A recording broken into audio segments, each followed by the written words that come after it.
Hello, friends. Welcome to another episode of Monk Chat here at Empty Cloud Monastery. Tonight, I'm here with our Venerable Senior Monk Bhante Sumita, who is joining us from another part of Empty Cloud Monastery, but still Empty Cloud Monastery. And also Tan Nisabo, a good friend from the West Coast. So Venerable Nisabo is joining us from around Seattle area, where he's trying to set up a new monastery, not Empty Cloud Monastery, Clear Mountain Monastery. Although if he wants to come and set up Empty Cloud at Empty Cloud, he's always welcome. And welcome to all our friends who are tuning in. Hello to Aum, good to see you, who's already asking a question, and Geeta, Melissa, Jayanta, Sam, good friends. And we have other friends who are watching right now, but not checking in quite yet. So as soon as you're ready, just feel free to type in your questions, and we'll ask the monastics here present. And hello also to Kumu. Good to see you all, friends. All right, so Aum asks, is the anatta non-self same as Atman? And can you explain anatta asks in relation to Atman? So maybe we can ask Bhante Sumita. Actually, we can all give our answer, and I'll pass it on to Bhante first.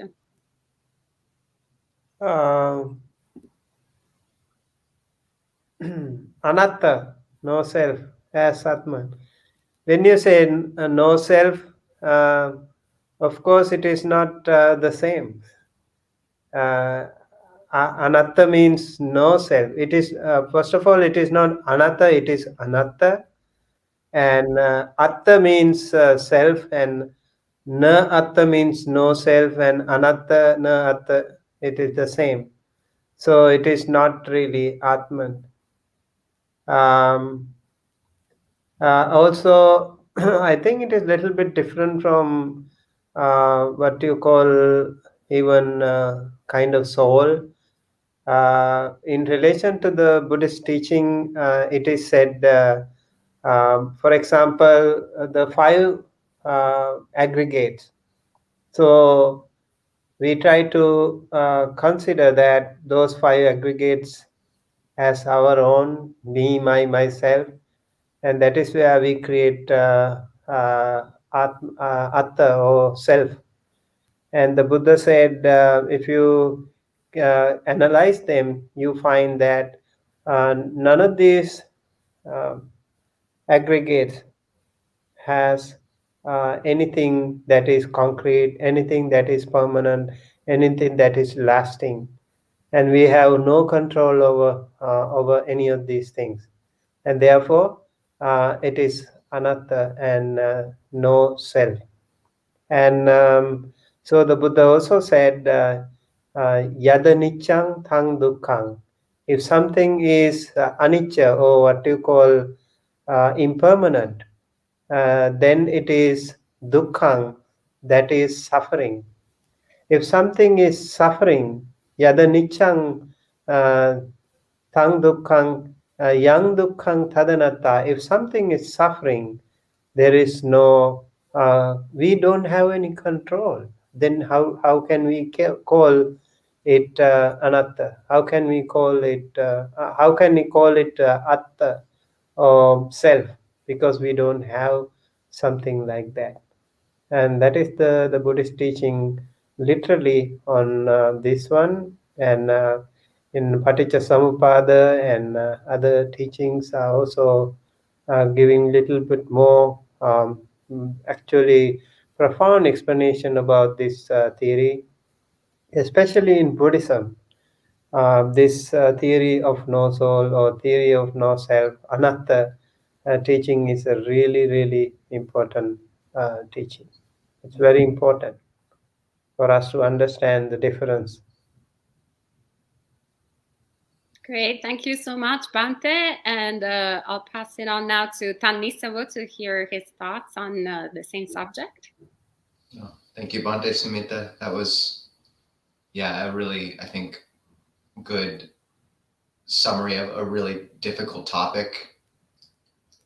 I'd only add, I think that it's difficult with these sort of ultimate concepts in any of the religions because they all kind of point to the fact that you can articulate very little about them.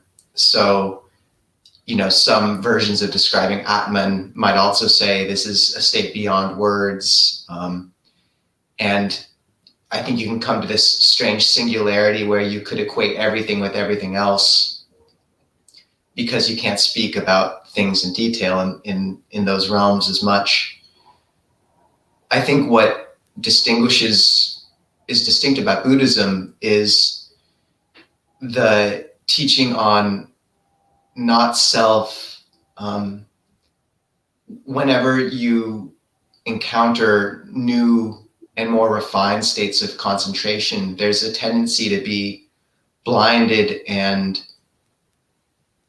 infatuated with it because it's something beyond anything you've experienced, and to reify it and take it as the ultimate. And this happens again and again in people's practice and in the Buddha's own life. He saw his teachers, these really skilled meditators, encounter refined states of concentration and take it as the ultimate. So my sense of what the Buddha did is engage in what we call Apathetic Method, which is articulation of truth by what it is not.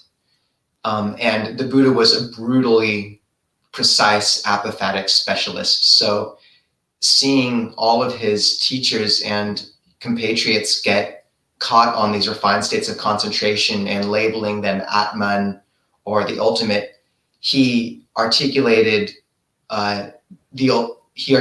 this teaching of not self, I think, as a way of really guarding against people attaching to these refined states of mind as the ultimate. So it's hard to say, because certain articulations of Atman and, say, Nibbana might just point to the fact that they're hard to articulate. But what's distinct, I think, is the Buddha's pressure on, or emphasis on, the fact that whatever you encounter, you should really contemplate the fact that it's not a self and try to not attach to it, to reify it, but just look for the suffering in it and then let go of that suffering.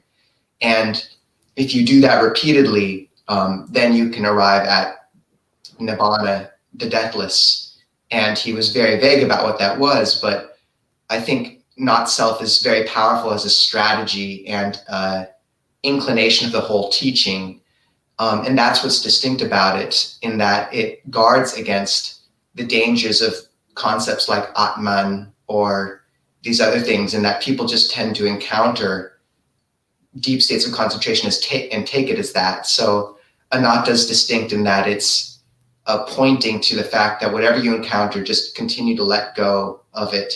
And then when you encounter the deathless, then you'll know what that is, and there's no need to label it or describe it in detail. At least that's what I understand from the teachings I've read.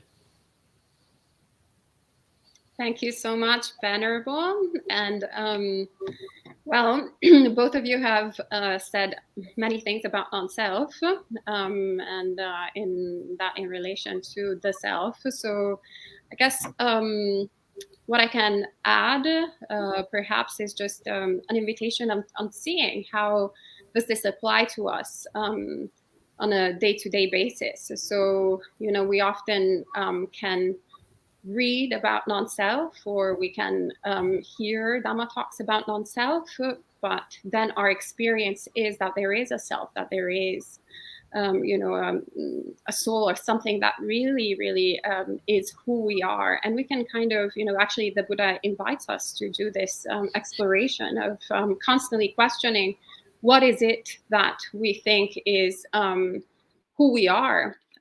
So going from the body, all the different pieces of the body, like would it be is this who I think I am? Like, so for example, just common things that we do, like cutting our hair or cutting our nails. So, right now I have my nails on my fingers, and there's the perception that is part of who I am, that this belongs to me. But then as soon as I cut these nails, or as soon as I cut the hair, then is that who I am still, or is it something else? And we can kind of go and reflect and contemplate on this for the whole body, and we can actually get to a point where we see how the body is actually not who we are, is not something that we can control, that belongs to us. But then when it comes to our emotions, or it comes to our thoughts, our ideas, our nationality, our race, or all the different ways through which we kind of create our identity, then it becomes a little bit more challenging. And that's where the fun starts, the fun, and also the big suffering starts, I would say. But the fun, because we can start seeing how we create suffering for ourselves. The more we attach to these identities, the more we attach to these things that we think they are, that define us, then the more we suffer, and the more we see we do the same with others. We can meet a significant other, perhaps, fall in love with them, and then all of a sudden they change. And we thought that those characteristics were who they were, but instead those things change, and we suffer. So we suffer when we attach to our sense of self, and we suffer when we attach to what we think is, the soul of others. And so we can really see the dukkha. And the more we actually focus on the quality of the dukkha, on our different identities, the more we can let go of our attachment to, I am, the happy person, or I am the angry person, or I am the, economist person, or I am the Italian person, or I am the one who likes food, or who doesn't like this type of food, all of these different things. And we can actually create a bit of more room for change to happen, and for not to be surprised by, anicca, by impermanence, which is all interconnected.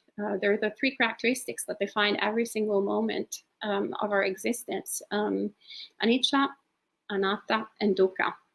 So we can start seeing it experientially in our daily life. So this is what I have to say about the matter. And now we have Melissa. Well, first of all, actually, hello to a few friends that have joined us in the meanwhile. Cal's our friend, once again, a night person, was in Europe, so pretty late at night. And hello to Michael. And Melissa asks, are we karmic to Mother Earth? Is she liberated from the samsara of humans? Thought I had today. All right, so I think this is a great question for Bhante Sumita. Are we karmic to Mother Earth? She liberated from the samsara of humans. So,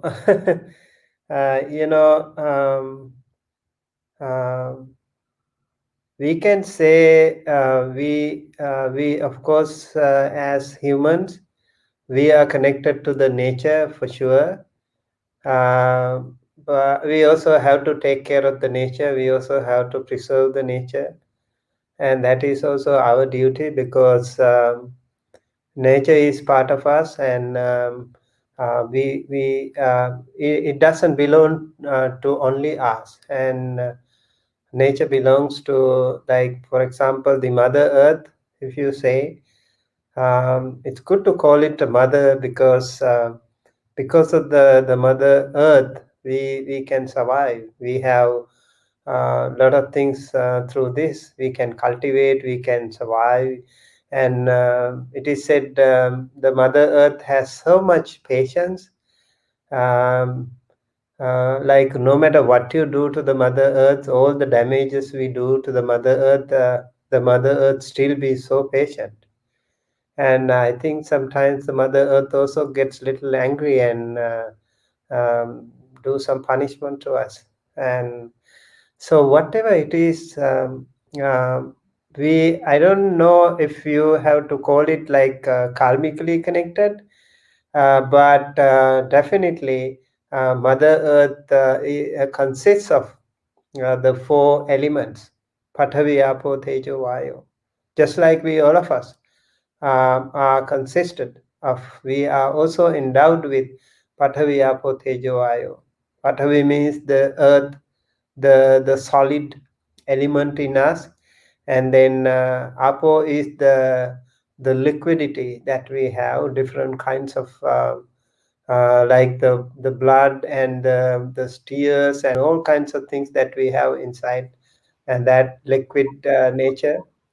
And then Tejo is the warmth we have, that fire element we do have in us. And then the Vayu, the wind element.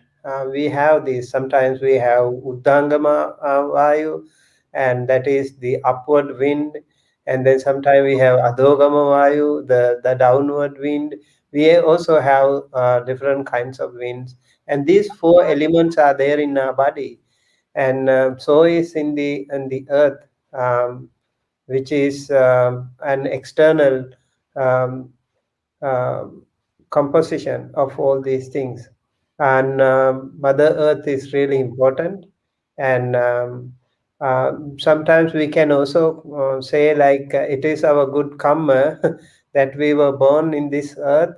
And imagine, like, we were just a little bit closer to the sun, then we wouldn't have survived. And also, if we were a little bit far away from the sun, then also we wouldn't have survived. And luckily this is the right place, that we are on this Mother Earth.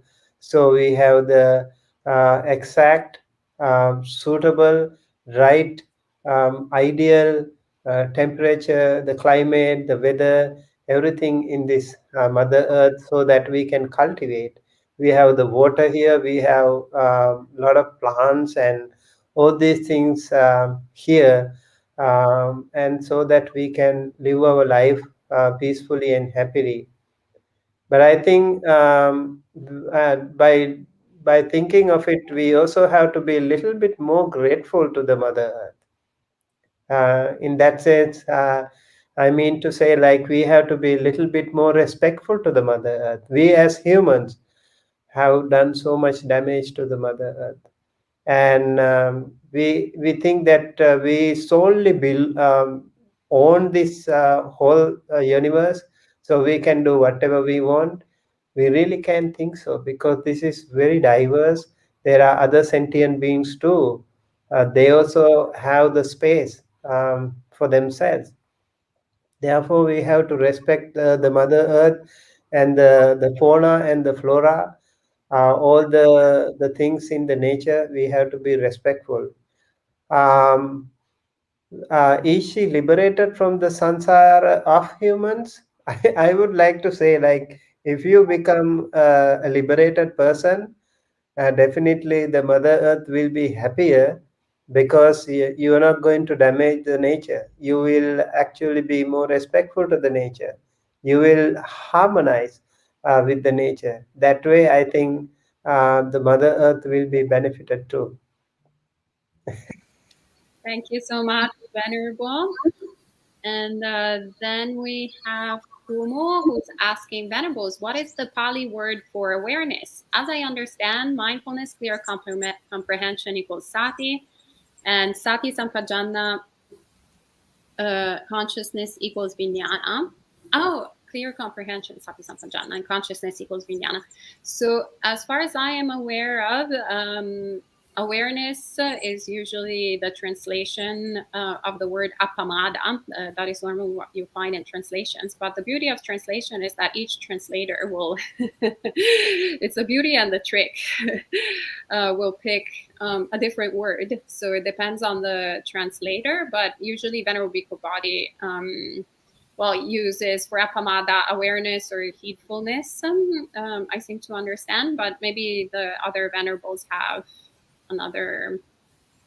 something else to say, maybe Tanisabo. Did you say Appamada? Yes, that's what I thought was I usually.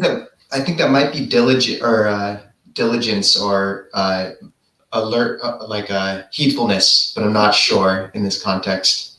I don't know either.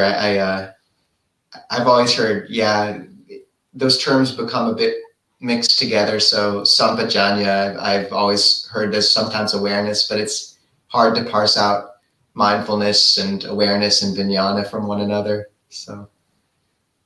Yeah, I think that Venerable Bhikkhu Bodhi translates appamada as heedfulness and sometimes as awareness, depending on the context. Okay. And then I don't know if Tanisaro or John Tanisaro does something different. I'm not familiar too much with his translations. And I don't remember Bhante Sujato. Bhante Sujato also picks different words. So each translation will have a different one.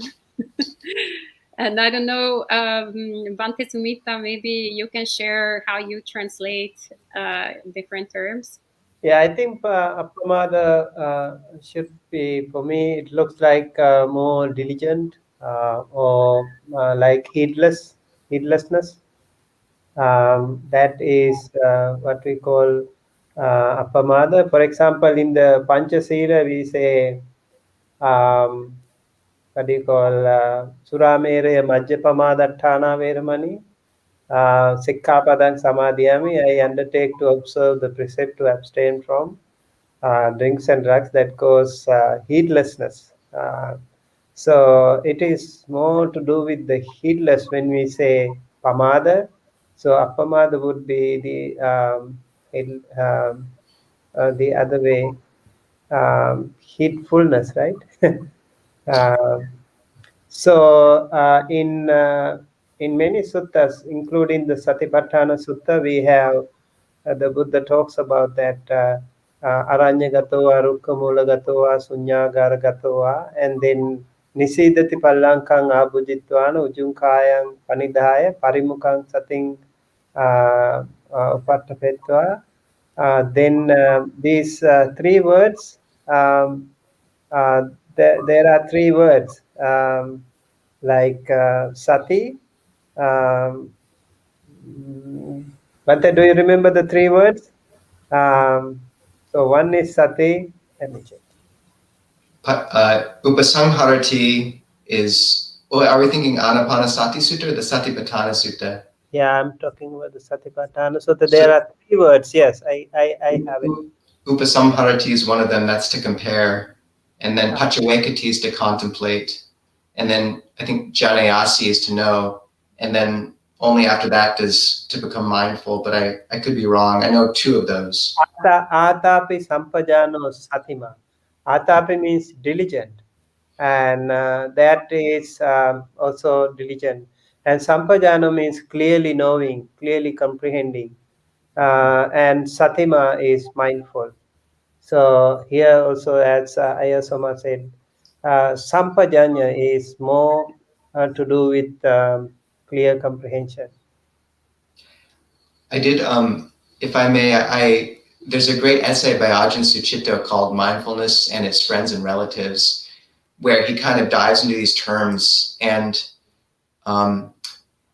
one really lovely metaphor I've heard elsewhere is the elements of nama, which is the mental constituents in which all these things like awareness and mindfulness can fall.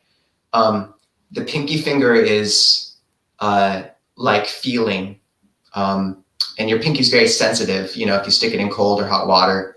The signet finger, the ring finger, is perception. Because when you perceive something, when you label it, then it locks it in. It's sort of you become married to the concept and the image.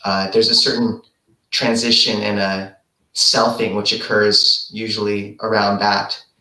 The middle finger is intention. Because in most cultures, the middle finger is what's used to point. It's sort of the strongest main finger. The pointer finger is contact. The thumb is attention. And the thumb can be used to hold all the other constituents into the palm. And the palm here in this metaphor is the chitta, the sort of mind heart, which is the affective quality in that intuitive awareness that feels if something's right, that feels if it's wrong, that can be informed, sort of our heart area. So attention can kind of be hovering out here as the thumb, or it can bring all those elements together and hold them into the chitta. And all the fingers can be compared to mano, which is sort of the grasping intellect of the mind, which grasps objects. It's like the analytical part of our mind, but then it grasps it and it presses it into the chitta, the mind heart, and holds it there. And then the mind heart is what kind of tastes it. So that's not an exact answer, but I thought that was a really beautiful metaphor. Great, thank you, Venerable. There's also, I believe, actually a paper written by Ajahn Payutto, so a very famous Thai scholar, that it also breaks down all these terms and other mindfulness and its relatives that I found pretty useful. Actually, I should pick it up again now that I remember. All right, so let's go to Sam's question. Bhante, can you talk about Aditana? What is the right kind of Aditana that a Buddhist should cultivate? So maybe we can ask Bhante Sumita first to share some thoughts. Yeah, first Aditana should be attain Nibbana. That is the first Aditana determination one should have. Maybe the second Aditana should be attain Anagami, and next should be Sakadagami, and next should be Sotapanna, and next should be Jhana. So all these are the foremost that we can have, and all our rest of the little minor adhitanas should all be leading to that final goal. As Buddhist, you said, actually, as a Buddhist, how should we cultivate? Yes, these are the things. And then we also have in Samma Vayama, in the Noble Eightfold Path, we have fourfold Vayamas or attempts or various that we should try, not to allow the unwholesome things, unwholesome thoughts that we have already. We have to make an attempt, make an adhitthana to get rid of them. And then we also have to make an adhitthana not to allow outside unwholesome thoughts to come into us. And then we also have to make an adhitthana uh, uh, to cultivate, to actually invite more and more or generate more and more wholesome thoughts that are outside of us. We already don't have them with us, so we have to make adhitthana, and we have to make some effort to include all inclusive into ourselves those beautiful wholesome thoughts and practices. And then the fourth, we already have some good wholesome qualities in us, good wholesome thoughts in us. We have to make adhitthana, we have to make an effort to further cultivate, further develop, further consolidate those beautiful spiritual and wholesome thoughts. These are some of the things that we actually can have. As a Buddhist, let's say for a layperson, you can start with an adhitthana. I'm not going to break the Panchasila, five precepts. Once you observe the five precepts, you make an adhitthana for the rest of the day. Let's say, like you observe the five precepts in the morning, 8 a.m. Let's say, and then you decide, you determine, you have an adhitthana. I'm going to observe, preserve these five precepts. Let's say, like till midnight or whatever. or till the other day, following day, I'm not going to break any of these Panchasila. And this is a really, really important Aditana that any lay Buddhist can have. Very important. It's a must for all Buddhists that you observe these five precepts, and then once a month at least once a month, if possible once a week. You also have to go a little bit ahead and do make an Aditana to observe the 8 precepts or 10 precepts, and that will also be really important.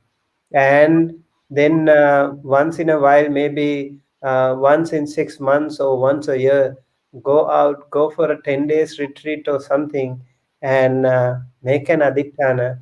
I'm going to observe my sila, I'm going to practice my samadhi, I'm going to practice my panya for 10 days, something. That way, your final goal will be more and more clear to you, and your spiritual journey will be much more fruitful, effective, and productive. Wonderful. Thank you so much, Bante. And Life's a Trip asks, is there an upper age limit to become a monastic, such as after retirement as a layperson? Thank you. Well, Life's a Trip, as far as I know, there is no upper age limit. Each monastic community will sometimes have an upper limit based on causes of conditions that the community, the monastery, somewhat decides, but there is not an upper limit in terms of Vinaya, in terms of monastic code. This being said, I would say that if you have a vocation, an aspiration to become a monastic, seize the day.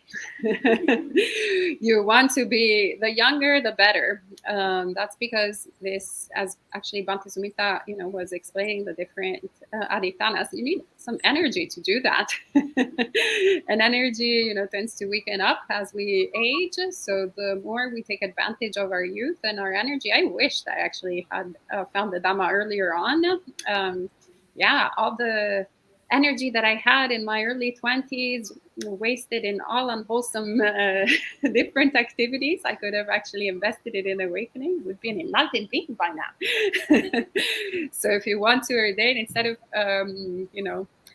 designing a retirement plan, design a life plan. Right now, actually, Bhante Sumita is the one out of the three who has had the most incredible karmic conditions in this lifetime. So he actually did it right as an adolescent, or maybe even an adolescent, right, Bhante? 11 years old, something. Yeah, 11.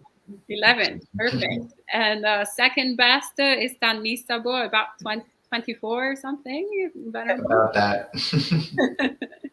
Yeah, so wonderful, very great. I won't disclose when I did it, but a little bit later. Better late than never. All right, and Dave says, I have lost the context for neutral feeling is unpleasant when not known. Can you place this and also give some examples? Tanisabo? Yeah, that's there's one of my favorite suttas. It's Majjhima Nikaya 44, the shorter series of questions and answers, and it's a discussion between Venerable Dhammadina, who's a enlightened bhikkhuni nun, who is foremost among the bhikkhunis in teaching the Dhamma, and the sutta shows why. It's a conversation between her and her former husband, who's, I believe, a merchant named Visakha. Not the lady Visakha, but a different Visakha. And I believe he's either a once returner or a non-returner. So he's attained some level of awakening. And this is a famous quote from that sutta where Venerable Dhammadina says that pleasant feeling is pleasant while it remains and painful when it changes. Painful feeling is painful when it remains and pleasant when it changes. Neutral feeling is pleasant when experienced with knowledge and unpleasant when experienced without. And I think the beauty of this one stanza is, in one fell swoop, it equalizes everything in terms of our feelings. You know, the worldly winds of Buddhism that the Buddha spoke of in terms of how we're buffeted in our life by praise and blame, pleasure, pain, it's all mutually dependent. And as soon as you kind of rise, you can expect to fall at some point. And it's a very precarious situation unless you look at it all not as a way to get comfortable, but rather as a journey and a lesson. And that every one of those winds, each rise and fall, is a way of learning about life and shaping yourself into a more perfect servant of the world and of awakening. There's a great priest named Richard Rohr who says that up until you're 30, you get some measure of success to sort of strengthen your ego a bit. But then after 30, everything he learned has been from failing and failure. And I really, I know in also the Christian tradition that they say that what the angels like the most, whether or not you believe in angels, this is a beautiful recollection, is that you ask to be humbled and ask that they show your greatest fault so that you can grow. And I think there's a really beautiful recollection in that. And it, once again, it equalizes all of these feelings in terms of just stepping stones on the path. As to the neutral feeling, the sense I get from it is just that when one of the beauties of mindfulness is it infuses life with meaning again, and poignancy and beauty. And if you've meditated for a time or been on long-term retreat, I think you can really see the effects, how your day-to-day life becomes more peaceful and also things begin to glow a bit. Ajahn Jayasaro says that a good measure for how far you progressed on the path is to see that more and more things bring you happiness, little things. So, you know, if someone's been practicing for a long time, sometimes your life gets externally much more simple, but there's a great pleasure in all of that because you're mindful and you're in contact with experience on a deeper, more immediate level. So you could talk about this in terms of refined states of concentration, but I think it's more useful just to speak about how when we practice meditation and mindfulness, then our day-to-day life becomes something sweet again. And we sort of begin to recover that lost poignancy and immediacy that so many of us had as children, and that sort of fades little by little as we grow. Thank you, Venerable. And Dinko asks, hello, can you explain what bhava exactly means in the dependent origination and how it is caused by Ukadana? Thank you so much. This is a perfect question for Bhante Sumita. Bhava means existence. So, if you go to that, we have avijja paccaya sankhara, sankhara paccaya vijnana, vijnana paccaya namarupam, namarupa paccaya salayatanam, salayatana paccaya phaso, phasa paccaya vedana, vedana paccaya tanha, tanha paccaya upadana, upadana paccaya bhava. So, because of that clinging, what do you call attachment that we have, because of that we have the existence, we have the bhava. So let's say like when you see some pleasant form through the eye, and then you see it is pleasant, so you want that pleasantness a little bit more, you want that exist a little bit more, and that way your bhava becomes more longer. And this can also be kama bhava, and that related to all these kama worlds. Every one of us has different kind of urge, desire, um, about the sensual pleasures, all kinds of things. And when we need it a little bit more longer, and we want it to survive, that is where the bhava tanha, or the craving for existence happen. And then because of that, we have the jati, what we call birth. And then it goes on to the when we have jati, definitely it is related to everyone who is born is subject to death, subject to getting sickness, and subject to getting old, and all these things. And plus all the crying, the weeping, all the other sufferings are attached to that. So the bhava is not, we cannot explain it as a one single entity, but it definitely is interconnected with the rest of the paticca samuppada links. So upadana pachaya bhavo, bhava pachaya jati, and they are all connected and interconnected, mutually helpful to all of us to traverse in this samsara. Thank you so much, Venerable. And Daso asks, is the threshold to break kamesu, michachara, veramani, sikappadam, samadhiyami only sexual intercourse, or other forms of physical affection as well? And is a married but long time separated woman always included in the forbidden person? All right, so I guess I can take that one. The person Daso is referring to one of the precepts that lay people normally take when they take the 5 precepts, which is not engaging in sexual misconduct. That is the usual translation in English. And when we talk about this particular precept, it's very important to distinguish 2 things. One, what is actually said in the suttas, and 2, what is actually usually interpreted in different Buddhist cultures, which sometimes can differ and sometimes can be common.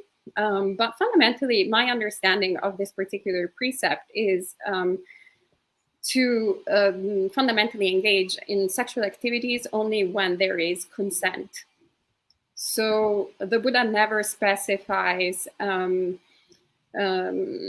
gender of the person that one needs to engage in sexual conducts with. So it can be whether it's the same gender, the opposite gender, or gender non-binary, it doesn't matter. As long as the 2 or the number of people, so it doesn't matter. So it's 3 people, 4 people, as long as everybody's on the page, then one is this precept. And also the other important thing is that, I mean, it also doesn't need to be a full sexual intercourse, full act, but rather anything that is sexual. And, I don't think I need to go into details. I think if you look into yourself, you actually understand what is an inappropriate type of physical affection.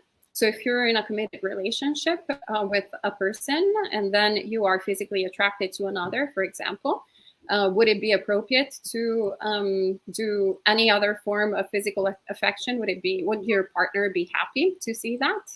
Probably not, right? Unless they are consenting to it.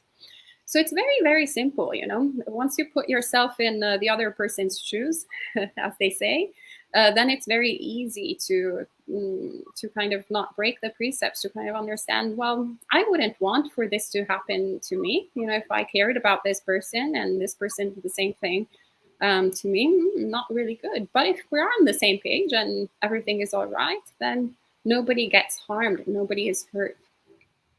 So then it's okay. So don't focus too much on that, but focus on non-harming.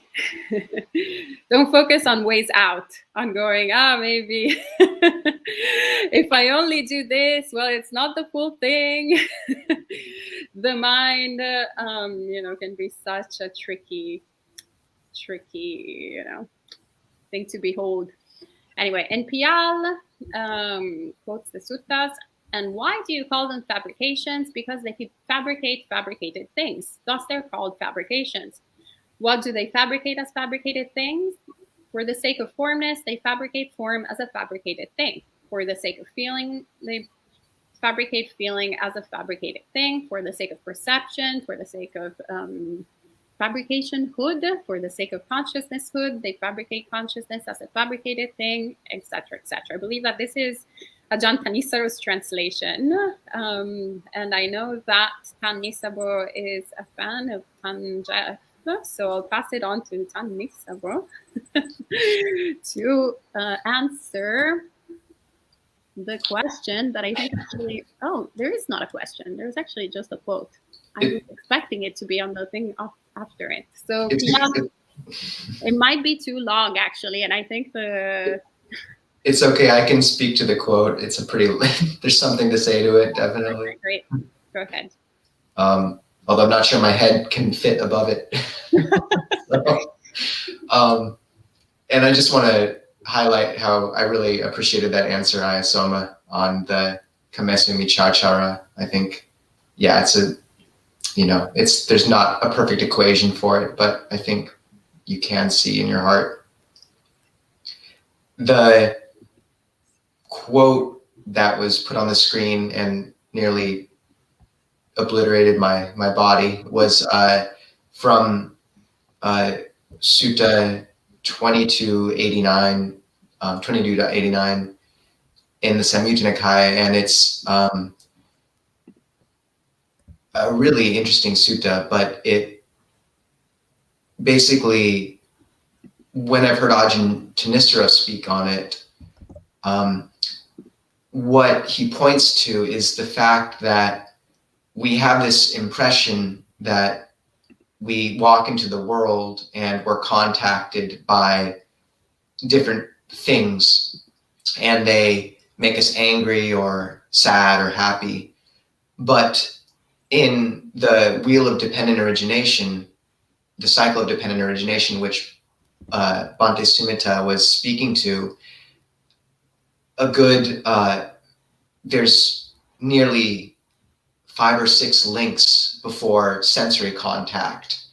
So that is to say that there's all these elements, including ignorance, including sankhara, intention, including consciousness, all conditioning what happens when we are impacted by a situation. So we come into the world looking for something. And this is, I think, what the sutta is speaking to when it says we fabricate something for the sake of. So say we're in an angry mind state, then we are looking for something to get angry about, and we're fabricating the world such that we can emphasize or turn situations into something to get angry about. Just this morning, a good friend was speaking about how she'd watched a clip online on the news of some fairly dismaying situation and had felt this self-righteous anger rise up in her. And then she went to sit down and work and received an email which was just a little bit off. And she could see very clearly how the anger that had gotten conditioned in her from half an hour or 10 minutes before made her react to this email in a really particularly aversive way. So I think that's what it's saying. And, the example Ajahn Tanisaro gives is that when the Laotian refugees from a long time ago came to the US, they found these clotheslines in the back of the yard. And in Laos, what you do with lines like that, sort of strung from building to building, is you hang fish from them. So all the Laotian refugees started hanging fish from their clotheslines. So all that to say that we don't come into the world, it's not a blank slate. We walk into the world which we create. And this is why it's so important to make sure we direct that intention and attention, which will condition our day every day. So the first thing you do when you wake up, is spread loving kindness, bow to a shrine, and then making sure you get meditation in the morning, because that's will change the whole day. So then you're fabricating the world in a beautiful way based on the intention of care, of non-harming, of awakening, rather than fabricating a world based on anger, greed, and delusion. And I don't think hanging fish from clotheslines is necessarily a bad thing either if you have fish to dry. So. All right, thank you, Venerable. And Dulani asks, Venerables, can you explain more about the 31 planes of existence in Buddhism? It's an interesting topic to study more about. Bhante Sumita. So 31 planes starts with our own earth, the human realm, and human realm is one, and then we have four four dugatis, and Naraka, Tirachana, Peta, and Asura. So Naraka is said to be the hell realm, where the sentient beings who have done so much bad karma will undergo some excruciating pain over there for eons and eons and a number of years. And then the Tirachana is the animal realm, where we can see already the animal realm, where there are so many diverse animals, different small, long, short, big and small, and sometimes earthbound, sometimes waterbound, sometimes skybound. All different kinds of animals are there. So that is called Tirachana world. And then they are also born due to some bad karma, unwholesome karma they have done in the past. And it is said, I remember something, manena makkato hoti atimanena kukuto kukuro. So when you have mana, the conceit, the ego, you will become a monkey. But if you have even more than that, even more super ego, then you will become a dog.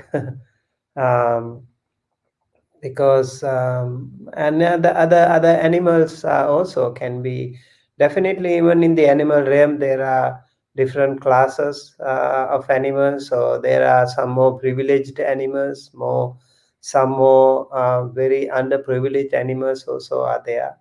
So depending on their karma too. Sometimes I think most of the domestic animals we have, they are so much well taken care of. It is like they are very close to complete their animal realm duration existence. Maybe they are next to be born in a human realm or something. And the human realm, of course, is one of the most prestigious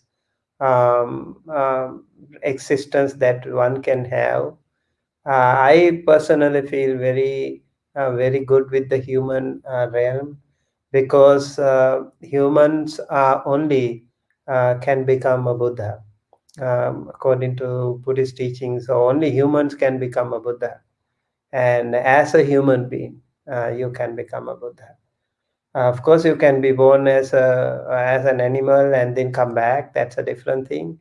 But as a human form, only the Buddha, only the human can become a Buddha, and even the Pacheka Buddha, only human can become a Pacheka Buddha. So that's really uh, some of the very most privileged status, spiritual sainthood status that we have. And the others, like the Brahmas and the Devas, they can become arahants for sure. But as humans, we can become either Samma Sambuddha or Pacheka Buddha or even arahants. So I think in that case, humans, as humans, we have the opportunity to get rid of the samsara. But if we are carried away by the passions, if we are carried away by the all the defilements that we have around, all these sensual pleasures around, then we can determine, we can decide whether to go to the heaven or the nibbana or the hell. So that is also up to us. So human existence is pretty tricky though in that case. But the people who are very smart, very skillful, they can actually do something to get rid of the samsara. It's really really important to be born as a human being. And then as devas, it is said, I think if you read the Dhammacakkappavattana Sutta, it is said the whole hierarchy of devas are there. Six deva realms are there, starting with the Chatu Maharajika, and then Yama, Tusita, Nimanarati, Paranimita, Vasavati. All these deva worlds are also very, very wholesome states, like those people who have done some really good karma here, not necessarily very, very powerful good karma, I must say. Even at the very end of your life, you do something really good, and then suddenly your final thought becomes a good thing, and then you are born in a Deva world.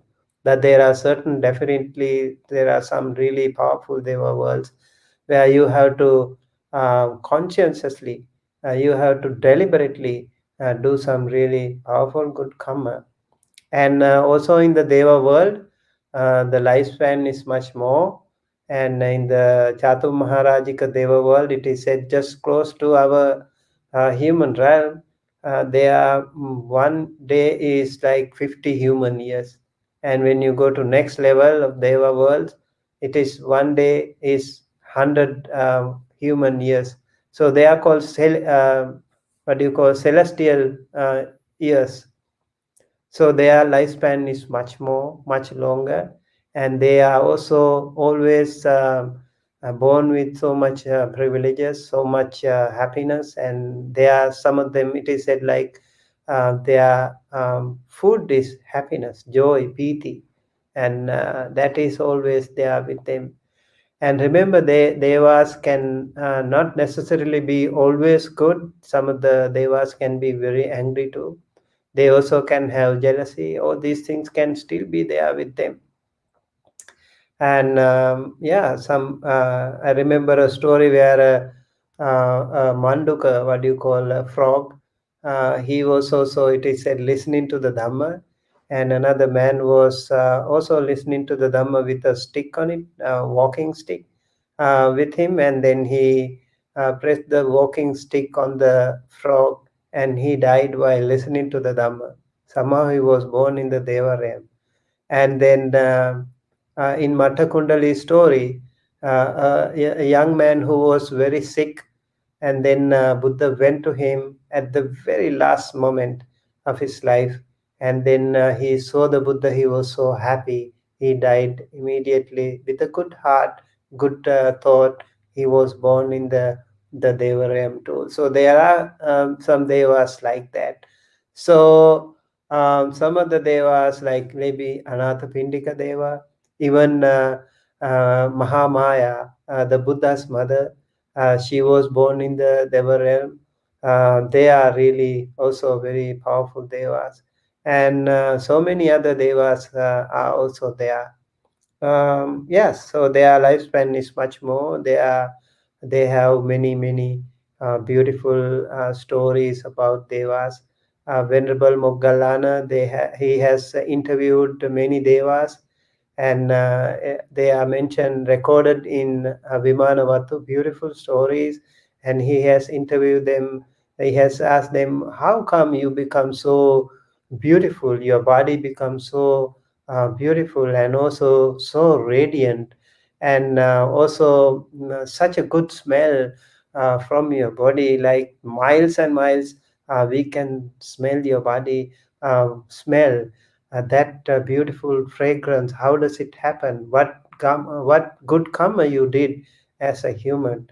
Because they was also remember their past karma, and then they would explain it to the Venerable Moggallana. He would come back to the earth, and he would explain those things to the humans. And if you want to become, like these human simple things is nothing compared to those deva worlds. Like maybe 2 celestial days in the Chatu Maharajika world will be 50, 100 years already in the human realm. So what do we do? Like in 2 days, compared to that Deva world. So it's much longer happiness and much more powerful happiness than this, and much more safer also. And here we have hurricanes, here we have cyclones, and here we have fire. All these things are not there. Very safe, and no pandemic also. In that case, the world is much more comfortable. And if you want to have that much comfort, yeah, better to go there too. And then in the the hell realm, they are also suffering a lot. They also can remember their past karma. And Venerable Moggallana interviewed them also, and he would ask, "How come your body is so stinking, and you look at you like you are such a miserable person. What bad karma you did as a human before?" And then they would explain, "I did this thing, that thing. I was killing, I was torturing, I was gossiping, I was slandering, I was telling lies, doing all the bad karma, and then because of that I'm suffering now." And then Venerable Moggallana would come here and then explain to the people, "Don't do bad. It is also very dangerous. You will be born as a peta or hungry ghost, and you will suffer for infinite time. It is really unfortunate. So try to do good karma." He really encouraged people to do more and more good karma. When it comes to the Brahma realm, um, the lifespan is much more, all the way up to Akanita Brahma realm. There are many Brahma realms too, and then their lifespan is much longer. For example, in Maha realm, it is said 1 day is 1 eon. So you can imagine the kind of lifespan they have, much longer. And for example, all of them also are born after having done achieved some jhanic stages in the Brahma realm. So their life is much more longer, and most of them are way different from the Deva realm. And yeah, they are mostly in a meditative mode or jhanic mode.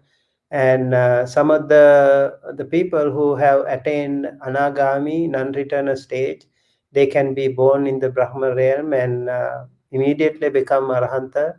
So there are, in the Deva realm and also in the Brahma realm, there are sotapanna, sakadagami, anagami, and arahanta devas and brahmas too. So that's another thing that we need to remember. One more thing is Rupa Brahma and Arupa Brahma.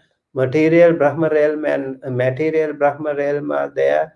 In the Rupa Brahma world, they have the form like Sahampati Brahma, Gatikara Brahma, they could come to the Buddha and discuss things with him, and even listen to Dhamma talks.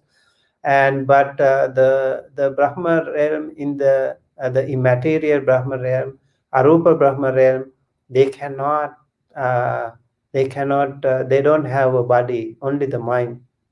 So they really cannot listen to Dhamma talk. That is why the Buddha even could not help his former spiritual teachers, Alarkarama and Uddakarama Buddha, because they didn't have a body. They attained the Samapatis, and they actually became a Brahma in the Arupa Brahma realm.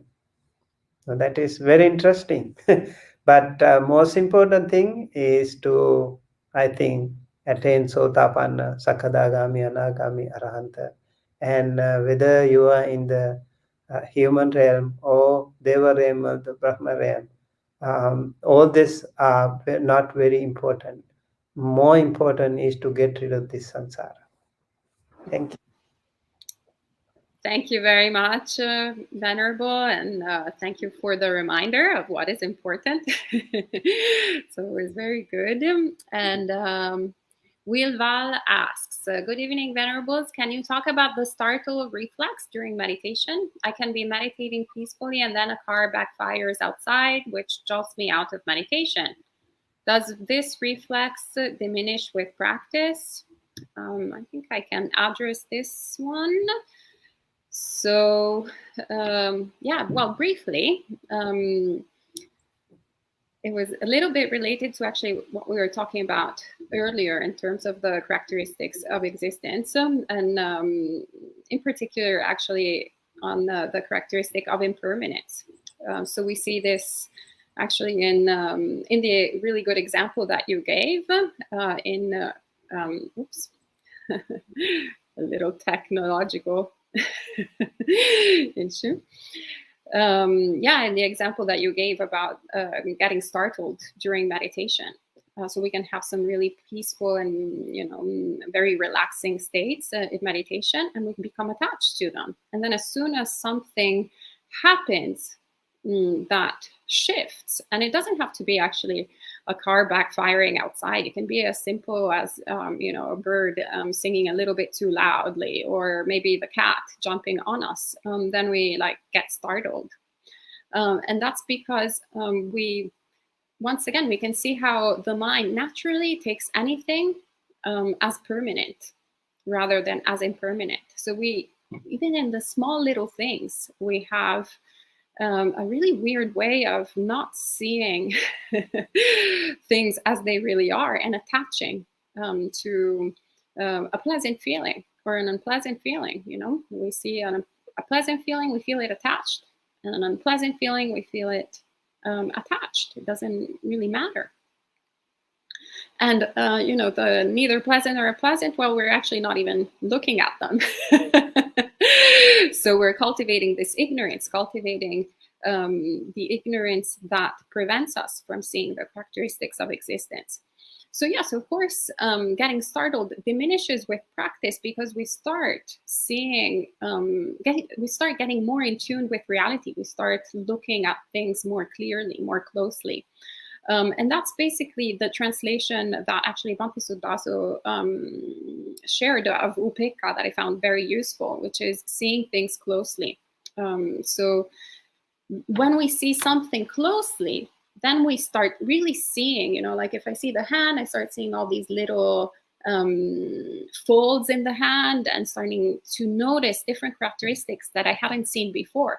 But the further away it is from me, the more it becomes this shapeless object, where then I can start creating all sorts of ideas and use my imagination to a really bad practice, and then it will surprise me, because I'm perhaps going to think that my hand is green instead of this yellowish, greenish pink that it is right now.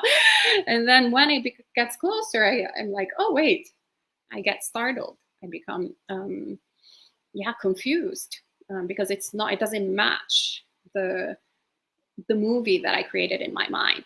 So yeah, no excellence can be acquired without constant practice. So the more we practice, the more we develop all these wholesome mind states, and the more we develop equanimity, the more we understand, we get in tune with how things are, and the less we are surprised. And we're like, yes, of course, now things are going to change. Of course, now from what we perceive as silence, which, by the way, there's never anything, there's also the sound of silence, you know, even in the most quiet of places, there is always some type of sound. But of course, there will be some, you know, more pleasant sounds and more unpleasant sounds, and it's just part of, everything is constantly changing. So we'll be less and less surprised, and more calm, and more peaceful. All right, so then let's see, maybe the next one can be for Tanisabo. Let me scroll down to find. Happy Sunny asks, I watched a video of a monk who performs Mahasamadhi surrounded by all fellow monks. The monk decides to leave the world by lying down his body, and some moment later he died. Why and how that can be? Very great question for you. Can I pass this one to Bhante Sumita? Yeah, you sure can, but it would be fun to hear your thoughts on it. All right. So I haven't had this problem yet, and I don't think, you know, dying or, you know, but yeah, I've heard of stories of various refined states of concentration and monastics leaving their body and etc. I'd say it's not terribly helpful to contemplate or to get too far into. I'd say focusing on one's own practices is much more useful, and maybe using this as a recollection to see if, you know, one can really find a way to sit still for long periods. That being said, I will point to, there's a few giants in the Buddhist world which I think people would really benefit from knowing about and reading up on, because they're some of the most amazing beings that have ever lived, and yet so many Buddhists don't know about them. The one I'm thinking of right now is a monk named Yoon, Empty Cloud, which I think to some extent Ayasoma's monastery is named after. And he was born in 1840, and basically he tried to run away from home twice to ordain as a monk. His dad caught him both times and brought him back, forced him to marry, and pursued Taoism, but he wasn't interested. So instead of engaging with his three wives in any usual fashion, he just taught them the Dhamma constantly, which I don't know if they appreciated or not. But when he was 20, he ran away again and hid outside of a monastery for 2 years, living off of, I think he says, pine needles and rainwater. Then a monk found him and said, look, you're wasting your time. You need a teacher. So he went to a monastery and trained. He then undertook several pilgrimages to numerous mountains in honor, sacred mountains in honor of his parents, during which he would walk 3 steps and then do a full-length prostration. And he did one that was 7 years, I believe. I could be getting that wrong, but after that, he walked to Tibet. Then I think he went to Thailand. In Thailand, he was leading a meditation retreat in, I believe, Chinatown in Bangkok. And he slipped into jhana, these deep states of concentration, and they couldn't get him out of it. So the king had come to visit him and asked to meet him. And the people there were just like, we can't wake him up. So that lasted a week. And there's another situation when he returned to Thailand or to China, where he was in a small hut next to several other monastics practicing, and he was cooking sweet potatoes and spontaneously slipped into jhana again. And when his friends came and checked on him, they found the sweet potatoes had 2 weeks worth of mold on them, and they rang a bell and woke him out of his jhanic state. So he'd slipped away for 2 weeks. But the literature says, and the great teachers say, that in these deep states you use very little energy and you can actually live for a long time. Anyways, just to finish the story, he revived Chinese Buddhism more or less, rebuilding many monasteries, the largest of which he served as abbot of, but he refused to live in the monastery and instead lived in a pigsty out back. He was almost beaten to death by Maoist thugs during the revolution 3 times, but each time he slipped into jhana again and emerged afterwards alive. And after the 3rd time, the Maoist thugs, the Red Guard, apologized and bowed. He met several American disciples, and one of his Chinese disciples, Master Hua, traveled to the US and started City of 10,000 Buddhas, and later gifted the land that is now Abhayagiri, who's an amazing character of his own right. And just to wrap this story up, when Shu Yoon was 120 years old, so this is well attested, in, I believe, 1960, he had his birthday party and then he passed away. And that's how that's just an astounding story that people don't know. And you can find his biography for free online if you Google Shu Yoon, XU space YUN. So I can't speak exactly to slipping into states of concentration so deep you never wake up, but it does resonate with this one of many stories in the Buddhist world, which I think people would be edified by reading. Great, thank you. And Isom, I'm curious if you did choose that name intentionally for your monastery.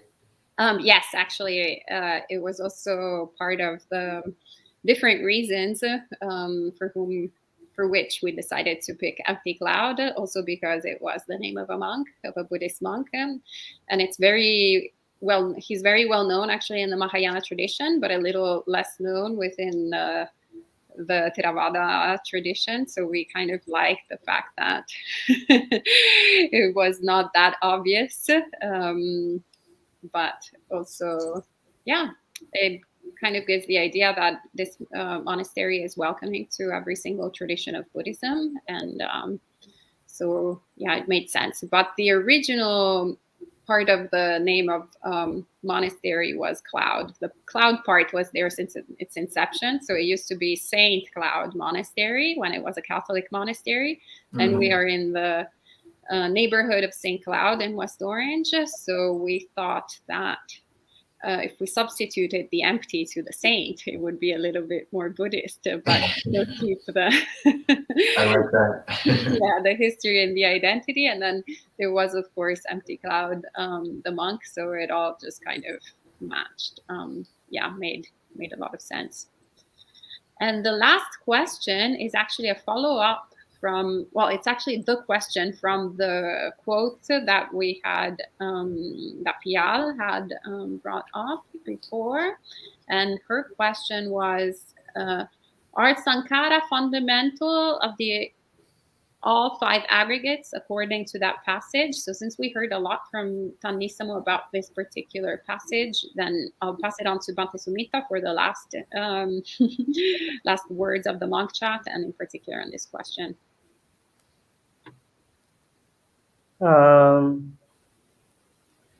I think when we talk about the 5 aggregates, it is not one thing. Then Vedana, Sanya, Sankhara, Rupa, Vedana, Sanya, Sankhara, Vijnana, right? So the Sankhara is very, very important aggregate for sure. but that is not the whole thing. And all fundamental for sure, because of the rupa, and then the vedana, and then the sanya, and then the sankhara, and then the vijnana. So they all go together again, like in the um, 12 links in the Paticca Samuppada. When you see, for example, when you see a rupa, then you have pleasant feeling or unpleasant feeling, or neither pleasant nor non-pleasant feeling. So that is there. And then after that, um, Vedana, Rupa Vedana Sanya. So you also, when you see that you recognize it, that is the perception that you have. When you see a Rupa, when you see a Vedana, you recognize it, you perceive that. And then you start generating karma, which is more fundamentally important for our samsaric existence for sure, and that is fabricating or generating more and more karma, and that is what we call sankhara. So it can be, if it is a pleasant thing, feeling, perception, then you have kind of good karmas maybe. And if it is not pleasant, but good karma in the sense you can do something related to raga, and then raga and avijja can go together, or lobha and avijja can go together. If it is an unpleasant feeling, it can be dosa and avijja, that is ill will and ignorance, they can go together. So therefore, sankhara, this thing can be a very important link in the five aggregates. Um, I'm not sure what was the previous long passage that was talking about, but I saw fabrication was mentioned there quite a few times, and Bhante Nisabo gave a very beautiful example and answer to that detail. All right. Well, great. Thank you so much, Bante. And thank you, actually, both of the Venerables for joining this evening, Monk Chat. And to all of you for asking all your questions and tuning in as usual. There would be no Monk Chat without questions. There would be, we wouldn't be here if there weren't interest in Buddhism. So it's always so warm-hearting to see so many people tuning in, so from so many different parts in the world, even in the middle of the night in Europe. I'm always so impressed by Cousin Friend whenever they show up. So as usual, you can tune in every Friday for Monk Chat. And of course, we have every Wednesday, Thursday, and Friday live streams at 8 a.m. and 7:30 p.m. New York City time, as well as the weekend. It's a little bit more erratic depending on the things that are happening here at the monastery, but usually at 6 p.m. New York City time, there's a Dhamma talk, and then a few more on Sunday. Although this time around it's happening on Monday because the Upasata is on Monday, so we'll be having a day long here at the monastery. We will be live streaming the talks. But coming up next week on our channel, we'll have a few guests. And in particular, Bhante Rahula, who will be sharing a two-part series workshop. So it will be this Wednesday and the Wednesday after that on dependent origination. So for whoever asked actually that question, and they're tune in for that. And then we'll have Bhante Kosa also talking about dependent origination, I believe next Thursday, or actually is it? No, I think it's next week. Yes, we're already at the second week of almost the second week of September. So anyway, lots of good things coming up. Stay tuned, and also check out our friends Clear Mountain Monastery. So Tam Isabo is also live streaming lots of times. I believe maybe you can talk about it, Tanisamo. How can people Oh. hear from you? No worries. I just, yeah, if they look at clearmountainmonastery.org, we have a few live streams as well, Mondays and Wednesdays, or sorry, Saturdays and Wednesdays, but they don't overlap with Empty Clouds. On Wednesday, we're a bit later because we're on the West Coast. So Saturdays at 10 a.m. and Wednesdays at 6 p.m. Pacific time, followed by a Zoom session. So yeah, so you can just tune in and like be constantly online watching Dhamma. And also Bhante Sumita, aside from residing here at Empty Cloud, he also has his own Dhamma YouTube channel called Dhamma USA, very straightforward. And there's also, it's basically a reservoir of Dhamma teachings, Pali classes, Pali teachings included, as well as fundamentals on Buddhism, lots of different things. So yeah, you can check out Dhamma USA for more Dhamma. Yeah, we need to have more Dhamma and less drama in this world. All right, so we can end the evening with 3 sadhus. Sadhu, sadhu, sadhu. May you all be well and happy, and may all good things come to you.